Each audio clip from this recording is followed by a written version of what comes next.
Hello students, welcome to the study table. आज हम class 11 का चैप्टर फर्स्ट सेट्स के बेसिक कंसेप्ट ले करेंगे। अगर फिर भी आपको कुछ डाउट्स रह जाते हैं तो आप हमारा टेलीग्राम ग्रुप ज्वाइन कर सकते हैं। लिंक डिस्क्रिप्शन में दे रखा है, जहां पर आप हमसे डायरेक्ट इंटरेक्ट कर सकते हैं, अपने डाउट्स क्लियर कर सकते हैं और चैनल के बारे में फीडबैक भी दे सकते हैं। तो चलिए फिर स्टार्ट करते हैं। सेट के अंदर हम सबसे पहले बात करेंगे सेट की डेफिनेशन के बारे में। सेट की डेफिनेशन क्या होती है? सेट की डेफिनेशन होती है sets is equals to collection of objects, collection of well defined objects, collection of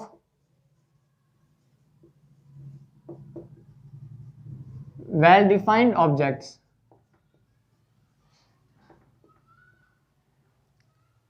collection में पता है कलेक्शन क्या होता है, चीजों को कलेक्ट करना। ऑब्जेक्ट्स का मतलब भी पता है। अब यहाँ पे नई टर्म आती है कि वेल डिफाइंड का मतलब क्या होता है। वेल डिफाइंड का ये मतलब होता है कि अगर हम कोई भी चीज हम इस तरह से ले कि वो यूनिवर्सल कॉमन चीज है। Like say I take an example of Indian cricket team. हमें पता है कि इंडियन क्रिकेट टीम में सिर्फ 11 खिलाड़ी ही होते हैं, तो वो सब जगह दुनिया में कहीं भी जाओ तो वो 11 खिलाड़ी ही होंगे। लेकिन अगर हम तो उनको हम सेट बोल सकते हैं। लेकिन अगर हम बात करते हैं गली क्रिकेट टीम की, गली क्रिकेट टीम में कितने भी खिलाड़ी ले सकते हो आप अपनी मर्जी से जितने खिलाड़ी खिला सकते हो। आप 4 खिला सकते हो, आप 5 खिला सकते हो, आप 10 खिला सकते हो, आप 15 खिला सकते हो, आप कितने भी खिला सकते हो। लेकिन इंडियन क्रिकेट टीम में सिर्फ 11 खिलाड़ी होंगे। कोई भी क्रिकेट टीम ले लो, उसमें सिर्फ 11 खिलाड़ी होंगे, तो मैं उसको सेट बोल सकता हूँ। Player in Indian cricket team,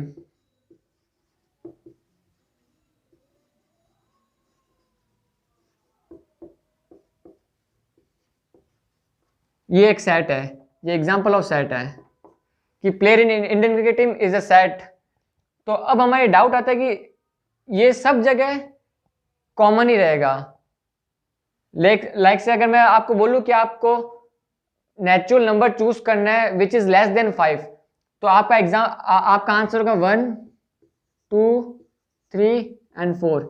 ये आपके आंसर होंगे कि these are the natural numbers which is less than 5। हमें पता है नेचुरल नंबर्स क्या होता है। नेचुरल नंबर्स को हम n से डिनोट करते हैं, 1, 2, 3 and so on. Natural number को n से डिनोट करते हैं, तो ये नेचुरल नंबर्स है विच इज लेस देन 5।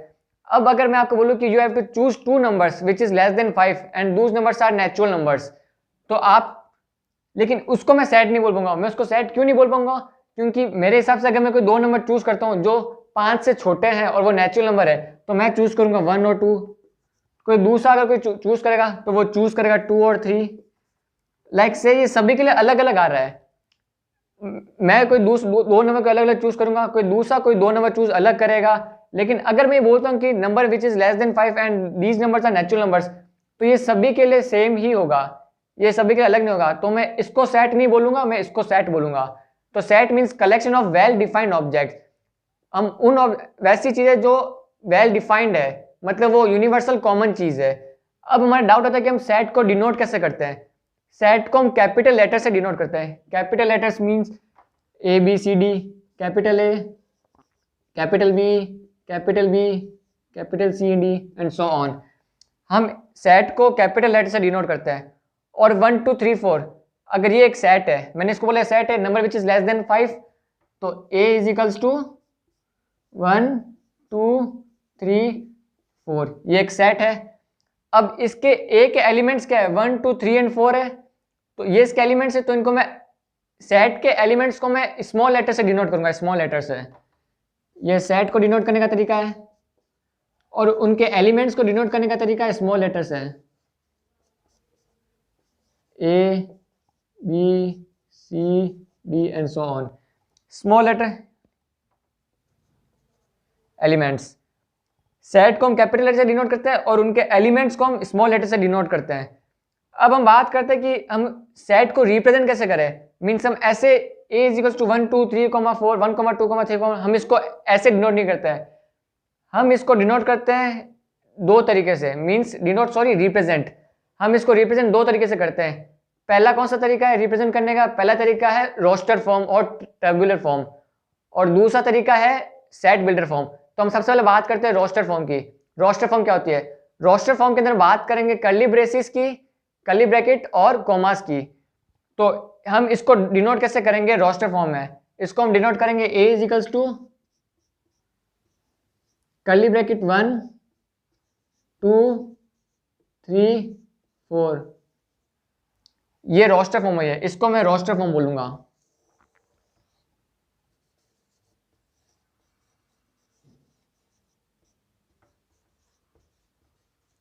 ये रोस्टर फॉर्म है। अब सेट बिल्डर फॉर्म क्या होती है?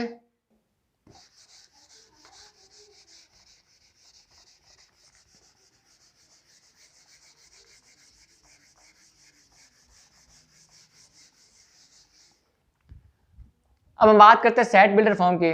हमने रोस्टर फॉर्म लिख लिया, रोस्टर फॉर्म जिसके अंदर हम कर्ली ब्रैकेट्स के अंदर उनके एलिमेंट्स को डालते हैं, सेट के एलिमेंट्स को। अब हम रोस्टर फॉर्म को कैसे लिखेंगे, sorry means set builder form को।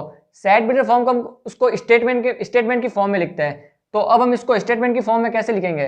इसको स्टेटमेंट की फॉर्म में लिखने का तरीका ये होता है, A is equals to curly bracket x colon. अब एक्स कहाँ से, एक्स क्या रिप्रेजेंट कर रहा है? एक्स रिप्रेजेंट कर रहा है, x is a natural number, x is a natural number which is less than 5,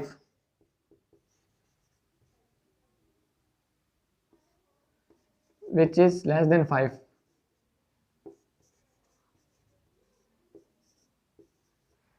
ये होती है सेट बिल्डर फॉर्म। मींस हम उसको स्टेटमेंट की फॉर्म में लिख रहे हैं। रोस्टर फॉर्म को हम स्टेटमेंट की फॉर्म में नहीं लिखेंगे, सेट बिल्डर फॉर्म को हम स्टेटमेंट की फॉर्म में लिखेंगे। जैसे अब अगर मैं बात करता हूँ वोवल्स की, अल्फाबेट्स के अंदर वोवल्स की, तो वो भी एक सेट है। सेट क्या, क्योंकि सेट में इसको क्यों बोला हूँ, क्योंकि वो सभी के लिए सेम है। तो अगर मैं इसको रोस्टर फॉर्म में लिखूँ, रोस्टर फॉर्म में मैं इसको कैसे लिखूंगा? मैं इसको रोस्टर फॉर्म में लिखूंगा ए ई आई ओ यू। ये रोस्टर फॉर्म में लिखा, रोस्टर फॉर्म में लिख दिया। अब मैं इसको सेट बिल्डर फॉर्म में कैसे लिख सकता हूँ? अब मैं इसको सेट बिल्डर फॉर्म में, ए इज इक्वल्स टू, ये सेट बिल्डर फॉर्म है,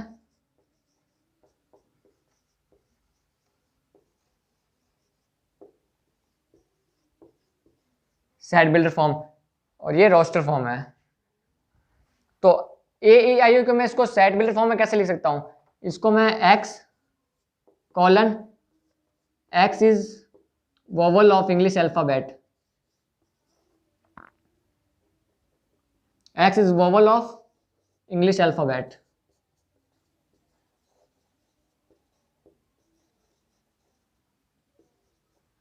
तो इसको मैं इस तरीके से लिख सकता हूं।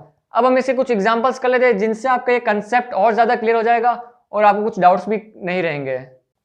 तो चलिए फिर एग्जांपल कर लेते हैं एनसीईआरटी का, एग्जांपल नंबर 2 सेट चैप्टर में से। क्वेश्चन क्या है? क्वेश्चन दे रखा है, right the set X colon X is a positive integer and X square is less than 40 in roster form.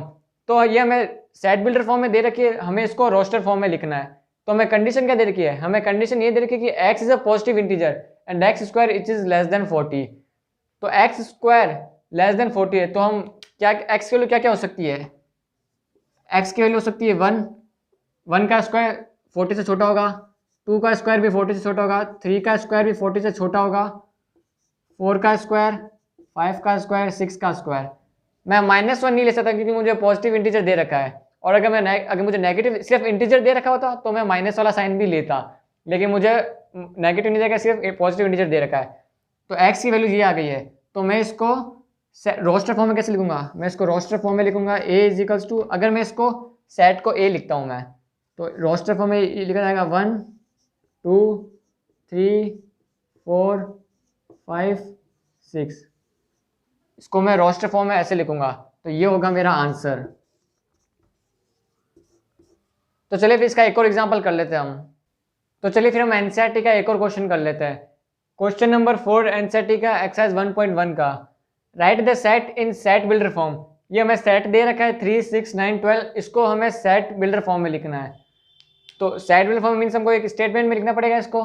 तो अगर मैं इस सेट को ए से डिनोट करता हूँ, कैपिटल ए से, तो अगर ये एक्स है तो यहाँ पे आप देखिए कि ये सब 3 का मल्टीपल है, मीन्स 3 3 1 3 3 2 6 3 3 9 3 4 12।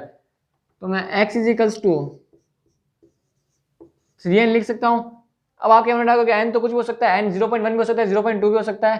तो इसके लिए ये कंडीशन होगी कि n belongs to natural number. ये जो साइन है बिलोंग्स टू, इसको हम बोलते हैं बिलोंग्स टू, मतलब ये जो साइन है इनको हम बिलोंग्स टू बोलते हैं। मैं क्या साइड में लिखता हूँ, इस साइन का बोलते हैं बिलोंग्स टू। लाइक से अगर मैं एग्जांपल लेता हूँ a इज इक्वल्स टू 1 2, ये मैंने सेट लिखा है a इज इक्वल्स टू 1,2, तो मैं ऐसा बोल सकता हूँ कि 1 जो है वो सेट का पार्ट है, 1 is belong to a, means 1 जो है वो a का पार्ट है, a सेट का पार्ट है, तो इस साइन का मतलब होता है बिलोंग्स टू। और अगर मैं ऐसे करके ऐसे कर देता हूँ तो ये नॉट बिलोंग्स हो जाएगा, मीन्स 3 लिखता हूँ मैं, 3 is not belongs to a, तो इसका मतलब ये होता है। तो अब हमने यहाँ वापस आते हैं क्वेश्चन के ऊपर, तो क्वेश्चन के ऊपर हमने x लिखा, colon x is equals to 3n where n belongs to natural number, और क्या कंडीशन हो सकती है, और n बिलोंग्स टू अगर नेचुरल नंबर तो n इज इक्वल्स टू 5 भी तो ले सकते हैं, लेकिन यहाँ पे हमें 5 का मल्टीपल दे ही नहीं रखा है, तो यहाँ पे हमें ये लिखना पड़ेगा कि n की जो वैल्यू है वो ग्रेटर देन और इक्वल टू 1 और लेस देन इक्वल टू 4 है। तो हम इसको ऐसे सेट बिल्डर फॉर्म में लिखेंगे। हमें सारी कंडीशंस लिखनी पड़ेगी कि हम सबसे पहले x ले रहे हैं, x इज इक्वल टू 369, कुछ भी हो सकता है। अब x की कंडीशन क्या है, x की कंडीशन है x is equal to 3n है। अब n की कंडीशन क्या है, n belongs to natural number से पहले वो बिलोंग करना चाहिए, फिर जो n की जो वैल्यू है 1 से लेकर 4 के बीच में होनी चाहिए, हम उससे ज़्यादा और कम नहीं ले सकते। तो ये हमने सेट बिल्डर फॉर्म में लिख दिया, तो ये हमारा आंसर है, ये हमारा आंसर है। सो स्टूडेंट्स, यहाँ पर हमने सेट्स के बेसिक कंसेप्ट क्लियर कर लिए। अगर फिर भी आपको कुछ डाउट्स है तो आप अपने डाउट्स टेलीग्राम ग्रुप पर डिस्कस कर सकते हैं, लिंक डिस्क्रिप्शन दे रखा है। Thanks for watching the video, like the video and subscribe our channel.